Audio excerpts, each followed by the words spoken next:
Eu gostaria agora de abrir um momento de perguntas, né?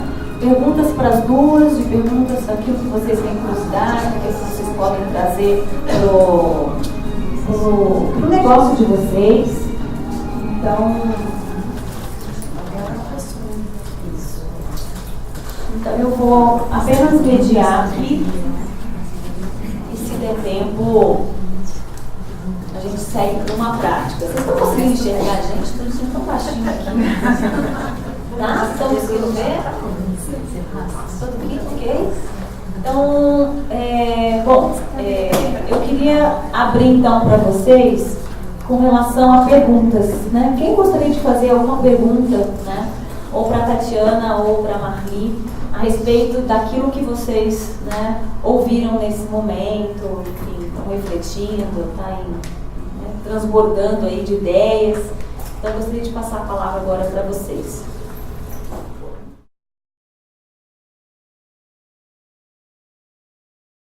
A gente tem, na verdade, quando você entra na plataforma, ela é toda online, tá? E, na verdade, ela se adapta. Então, além de ter 3 perfis, né, o número de funcionários, o lugar que você está localizado e a sua indústria, o seu setor, conforme você responde cada pergunta, ela abre uma ou outra. Então, ela tem mais de 100 versões. Além dela se adaptar nesses 3 perfis, ela tem mais de 100 versões. Então, o primeiro convite que eu faço é: entra na plataforma, cria seu login e perfil, aliás, para todo mundo. Isso não tem custo, não tem preço, é entrar para conhecer, para tirar dúvida, se você é um consultor que quer falar de uma empresa, entra, que é uma oportunidade. Se for só pesquisar, eu peço para colocar como pesquisador, para não contabilizar nos nossos números, né? E aí você consegue tirar um PDF e você vai entender. O detalhe a gente não tem aberto, porque como isso se refere a cada negócio, eu não vou ter exatamente o KPI de cada uma daquelas questões e todas as aberturas que tem. E porque ele vai alterar. Então, se você respondeu sim numa pergunta, ele vai por um caminho. Se ele respondeu não, ele vai por outro caminho. Ele vai interpretando as suas respostas. Mas conforme você for preenchendo, então, a primeira coisa é: entra, cria os 3 perfis, você consegue tirar um PDF. Isso facilita para você entender quais são os KPIs, mas não vão ter todas as questões, porque é sempre online. Tá?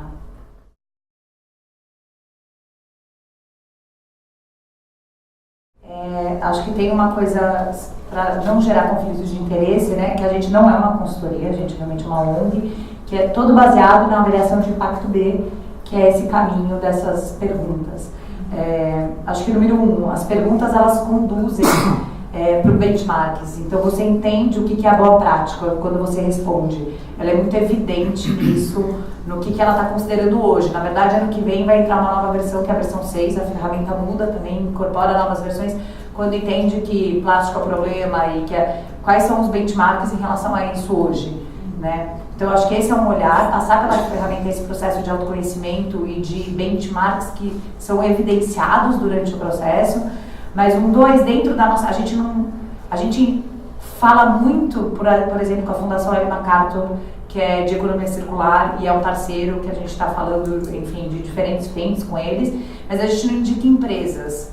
O que a gente indica são empresas que fazem parte da nossa comunidade D. Então, eu tenho, por exemplo, a Triciclos e a Bulmera, que vai ser um prazer conectar e vocês conversarem, entender como eles podem te apoiar. Isso enquanto não é B, né? Então, olha, Tatiana, eu não posso falar se é Triciclos, Bulmera ou CDE, mas eu vou falar, a gente tem essas empresas que estão nesse setor e que eu acho que é legal você conversar e entender se elas atendem a sua demanda. E uma vez fazendo parte da comunidade, a gente promove muita troca.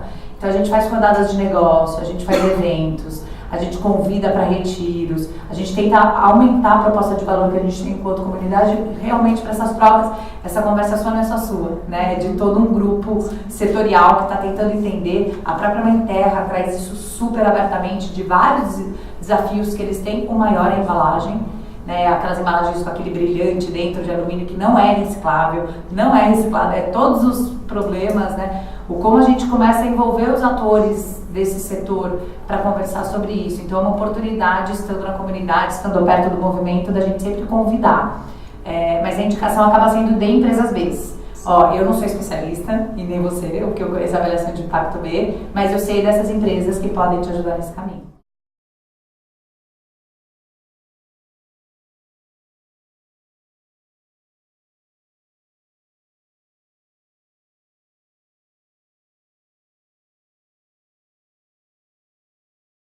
Falando da fantasia, né? Os grandes desafios. Lindo.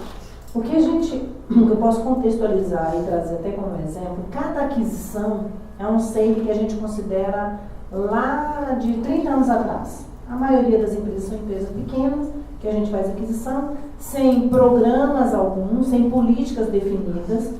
E a primeira coisa que a gente faz no primeiro dia, quando a gente faz a aquisição, quem comunica a aquisição é o presidente e o RH. O nosso RH é um RH estratégico, né? Ou seja, como que pessoas faz parte do centro mesmo. Então, nesse primeiro dia, quando a gente comunica a aquisição, a gente faz uma pesquisa de clima. Nesse momento, eu estou ouvindo a parte interessada. Não me interessa quem vai dizer, mas o que esse público vai me falar desse ambiente? O que é importante para a gente? Primeiro, como que ele percebe a liderança? Quem são as lideranças para eles? Não a liderança do crachá, mas quem que naturalmente eles percebem? A gente pede aleatoriamente como que ele percebe esse ambiente de trabalho, quais são os programas que eles têm que valorizam. Ou seja, eu tenho uma fotografia inicial, um diagnóstico, até para eu saber como que eu começo, né? O que eu diria para você é que cada aquisição é uma realidade diferente, mas todas, se você me perguntar, Maria, qual é o ponto central de uma empresa pequena que vocês fazem aquisição? Porque a maior empresa que nós fizemos aquisição tinha 400 funcionários, mas a gente já fez empresas de 100, de 150, de 200. O ponto central que vem no clima dessas organizações é o favoritismo. Favoritismo, ele tem tudo a ver com o senso de justiça. E por que isso acontece? Porque não tem políticas definidas.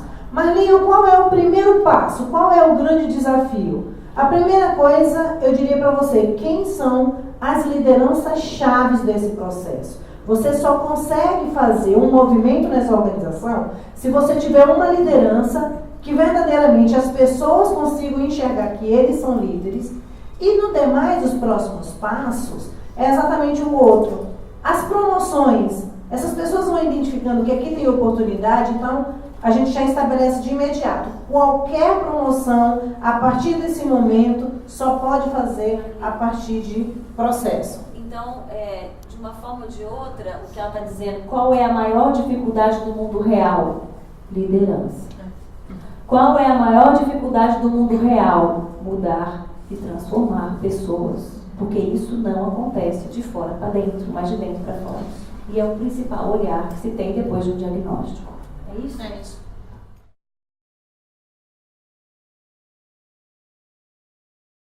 Não. O CEO, nós temos um grupo que faz a aquisição. O que eles buscam nesses processos é se essa empresa ela se alinha aos nossos valores. Como empresa, como que essa empresa se posiciona no mercado? Ela tem os valores identificados com os nossos? Ok. Aí você aprova essa aquisição. Aí eu estou falando de um cenário mais macro. O próximo passo, e nós acreditamos que é possível transformar um ambiente, quando a gente tem um diagnóstico, a gente consegue entender. E aí o que ela falou, o processo-chave, liderança. Quanto mais líderes você tem definidos e preparados, você consegue transformar essa cultura. E aí você consegue desenhar, porque não adianta chegar lá com todas as políticas definidas e essas políticas não vão acontecer. Porque quem é o direcionador, quem vai conseguir ser o agente é a liderança. Quer dizer que antes, então, você já procura, antes de alguém que tem uma cultura mais ou menos próxima de vocês. Na realidade, hoje, a maioria das empresas nos procuram. Nós temos duas vias. As empresas que nos procuram e aquelas que a gente tem mapeada. A maioria nos procurava. Quando se fala de cultura, gente, é igual ao iceberg. Uma coisa é o que você vê, uma coisa que tem de indicador, uma coisa que se coloca o quadrinho lindo na parede. A outra coisa é o que você vive e como foi colocado aqui. Enquanto pessoas físicas, nós não somos perfeitos. A gente sempre tem uma sombra que precisa ser olhada, trabalhada, desenvolvida. E uma pessoa jurídica também. Ela pode até querer ser alguma coisa, mas ela ainda não é. E às vezes são poucas que querem ter a coragem de olhar para isso, né? Então aí entra essa coisa mais profunda da questão das lideranças, né?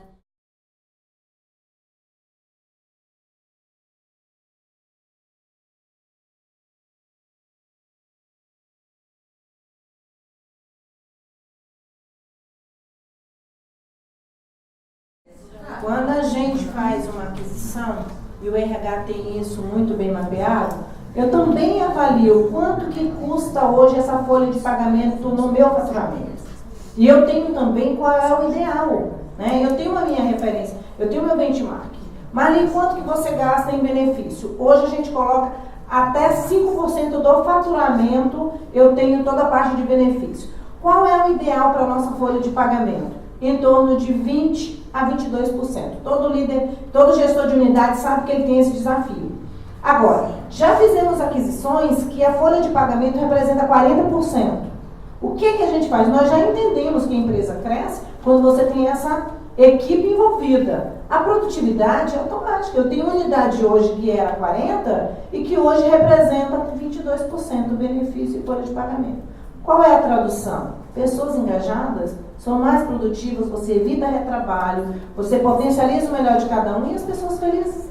Tudo isso aflora. Então, o número tem análise. Eu faço análise dos números. Primeira coisa quando faz aquisição, quanto essa folha representa? Qual é o passo a passo para que essa folha verdadeiramente ela consiga ter quem. É por isso que querer estar, o sorriso é importante. Porque é com o sorriso que eu vou dar o meu melhor e que eu vou encantar o meu cliente. Eu vou pegar um gancho para fazer uma pergunta que eu acredito que assim, faz muito sentido para essa visão do empresário, né? Que está preocupado em pagar a conta, em sobreviver, e aí será que vai sobrar dinheiro para poder cuidar dessas pessoas e entrar no ciclo virtuoso? Como transformar a mentalidade de custo para investimento? Né? E como fazer com que a empresa seja saudável ao ponto de poder fazer esse investimento e cuidar das pessoas para entrar nesse ciclo virtuoso? O que falar para essas pessoas e para esses empresários? Quando o empresário ele traduz que quem dá o resultado da organização são as pessoas, se eu tenho esse olhar, eu tenho uma meta estabelecida, mas a minha meta não é o meu meio. O meu meio, eu só entendo que é a partir das pessoas que eu vou conseguir atingir aquela meta. Só que as pessoas são pessoas, né? Ok, como eu falei lá no início, o objetivo da empresa é aquele resultado ali. Tá bom, mas como que eu envolvo essas pessoas? Se ele enxerga que o empresário está me enxergando apenas como um custo, a minha relação vai ser de cumpridor de horário. Eu entro às 7, saio às 5. Trabalho, recebo minha remuneração no final do mês. É muito mais do que isso. É o quanto que ele está envolvido. E a empresa automaticamente tem luz, tem brilho e o cliente se conecta com isso, né? Então eu diria que, ok, eu tenho uma meta, nós também temos metas definidas, mas isso não é o que nos mobiliza. Ele é apenas o direcionador, ele é o resultado que nós vamos alcançar. O nosso propósito é cuidar de pessoas, inspirar pessoas a cuidar de pessoas. Nós cuidamos de pessoas.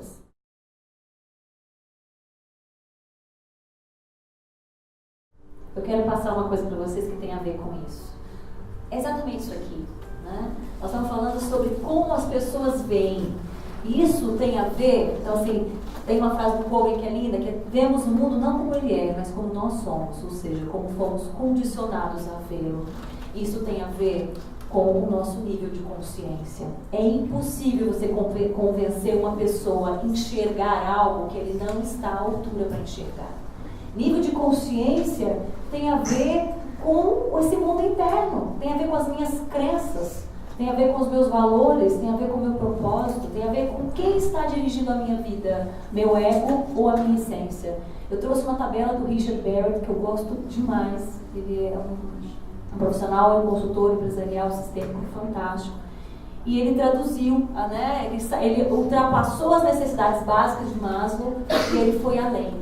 Então, nessa tabela aqui, mostra claramente, né, quais são os drives que a sociedade tem se dirigido. E os drives estão voltados para quê? Sobrevivência e ego. Sobrevivências e interesses particulares. Isso tem a ver com apenas a visão dos resultados quantitativos, né?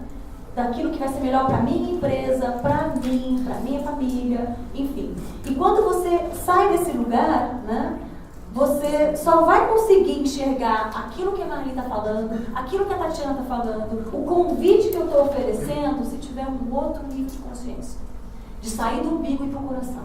De sair desse nível de interesses pessoais e entrar no nível daquilo que é do bem comum. Aí eu vou conseguir enxergar que não é custo, é investimento. Aí que eu vou conseguir enxergar que não é só lucro, é lucro com propósito. E com, né, triplo impacto positivo, para realmente fazer sentido a nossa existência. Então, esse é um movimento que eu preciso refletir em que nível de consciência que eu estou. Eu estou buscando sobreviver? Quais são as crenças na minha cabeça? Quais são os meus pensamentos, as minhas ações? Está buscando só sobreviver? Está buscando só pagar conta? Porque se tiver, eu vou continuar nesse lugar. Porque eu estou numa mentalidade de escassez. Eu acho que eu preciso competir com o outro porque não tenho o suficiente e eu acredito que eu não vou dar conta e que eu preciso, né, primeiro pagar minha conta, então eu fico no eu e vai continuar no eu. Agora, quando eu saio do meu interesse e eu coloco meu propósito acima e eu vou buscar para nós o que vai ser melhor para nós, o que eu posso contribuir, o resultado vem, porque resultado é resultado. Essa é a mentalidade que a gente precisa mudar e que a gente precisa convidar as pessoas a sair do eu, do ego, da mentalidade de escassez, da mentalidade que já vem condicionada nas distorções do capitalismo, do individualismo, materialismo, consumismo, um monte de ismo, para a gente olhar para o outro lado, que é o lado que traz o resultado, que é nosso, que é coletivo. Então, quando eu saio de sobrevivência, passo pelo nível, né, de relacionamento, que a gente fica muito preocupado, né, em ser querido, em ser amado, e na verdade as pessoas perdem muito tempo para receber likes, elas perdem muito tempo para buscar seguidor, muito tempo para ser celebridade, mas ela sai desse nível de necessidade e vai para uma outra necessidade maior, que é de autoestima, mas de repente ela percebe que isso não são... As celebridades se sentem vazias, aí vê que não é isso mais, e elas vão buscar mais coisas. Então, muito desse movimento passou por essa etapa das pessoas que já tinham tudo, ou achavam que era tudo, que já tinham sucesso porque achavam que o sucesso era ter, né? E hoje em dia não é só ter, nem ser, mas é compartilhar. Nós somos do tamanho daquilo que a gente compartilha. Então, assim, são essas pessoas que chegaram nesse lugar, que pararam de olhar para a sobrevivência e entraram para um olhar de servir, né? De compartilhar, é que fizeram a gente olhar para isso. Opa! Felicidade não é isso, sucesso não é isso, sentido de vida não é só isso, né? Então vamos sair desse lugar comum e vamos entrar por esse nível de transformação. O convite é isso, é da gente se transformar. E em outras palavras, isso é despertar de consciência. Quando você investe para desenvolver, né, uma pessoa, um colaborador, é despertar um nível de consciência para que ele consiga entender que existem outras necessidades, que o mundo é uma abundância, e quanto mais você dá, mais você recebe, e aí você chega naquele lugar que você quer contribuir cada vez mais. Eu só estou aqui porque eu tenho necessidade de estar aqui. Enquanto eu presa, que trabalha com despertar de consciência, de abrir mente e coração, é a necessidade mesmo, e eu preciso de vocês e dos clientes para eu poder realizar o meu propósito de ajudar vocês a despertar cada vez mais, para a gente estar cada vez mais junto, para conseguir um mundo cada vez melhor. Olha que lindo! Não é? E aí, por que nós estamos colocando isso? Isso é nível de consciência, depende das minhas crenças. Se eu não mudar profundo a minha crença, se eu não acreditar que isso é possível, não é possível. Se eu não acreditar, né, que o mundo é abundante, que eu não acreditar que pessoas, que a conexão das pessoas, né, é algo que é essencial, não adianta fazer nada. Não dá para convencer uma pessoa que não está vendo o que nós estamos vendo. Pensa numa montanha. É uma montanha. Quem está no vale não vai enxergar quem está em cima da montanha enxergando. Não adianta você falar, mas é investimento, você vai ganhar muito, as pessoas vão ser felizes, os clientes vão estar felizes. Não adianta. Nós não estamos aqui para convencer ninguém, nem falar mal daquilo que já existe, mas oferecer uma oportunidade, um novo caminho de despertar e evoluir junto. E aí o que eu trago para vocês é que isso tem a ver com o quê? Com as nossas emoções. Nós estamos falando de cultura, cultura é mente coletiva. Só vai mudar uma mente coletiva, que é cultura, se a gente mudar a mente individual, se a gente começar a ampliar o nosso olhar, ampliar o olhar, que nós não estamos sozinhos, nós estamos numa rede, olhar de uma forma sistêmica, está tudo conectado, e ter um olhar mais quântico, mais profundo. Não é só isso. Carne, corpo, empresa, prédio e banco são coisas que ficam. O que realmente existe é algo que a gente não vê, que as empresas já estão falando de alma, de dimensão espiritual, de felicidade, de propósito. É isso que fica, de legado, é isso que realmente é verdadeiro. É isso que é o verdadeiro propósito. Né? E o despertar é encontrar o que? A essência. É sair da casca, sair da máscara, sair de tudo aquilo que foi distorcido. E vibrar, porque nós somos o quê? Nós somos ondas. Nós somos energia. Não é nada místico, isso é biológico, isso é gestado, é científico. Nosso pensamento é onda, nossa emoção é onda, sabe, tudo é onda. Então nós estamos vibrando o quê? Dentro do nível de consciência que a gente viu lá do ego, né? Quando a gente está com medo de sobreviver, quando a gente está com medo de não dar conta de pagar a conta, quando a gente está com medo de que o outro vai descobrir, eu preciso competir, eu preciso guardar, né, o meu conhecimento. Isso gera o quê? Gera medo. Gera pânico, gera ansiedade, gera apatia, gera depressão. Em 2020, a segunda causa de morte vai ser depressão, a primeira é estresse. Porque as pessoas não estão escutando nem a si mesmo. Então nós estamos aqui porque o mundo está doente, as pessoas estão doentes e as empresas podem ser, né, um antídoto. E cada um pode aqui trazer um antídoto a partir de eu preso, a partir de indivíduo, para fazer o seu papel nesse mundo. O que nós queremos vibrar, como nós queremos vibrar, não é? Então, eu gostaria, né, se alguém não tiver mais nenhuma outra pergunta, de deixar esse convite para essa reflexão aqui dentro. Qual é o meu impacto no mundo? Qual é a minha vibração no mundo? O quanto que eu tenho clareza do meu propósito nesse mundo? O quanto que eu tenho clareza do propósito da minha empresa? E principalmente, o quanto que realmente eu acredito e eu estou me movimentando para esse propósito que é comum. Então, eu convido todos vocês, né, a olhar para isso.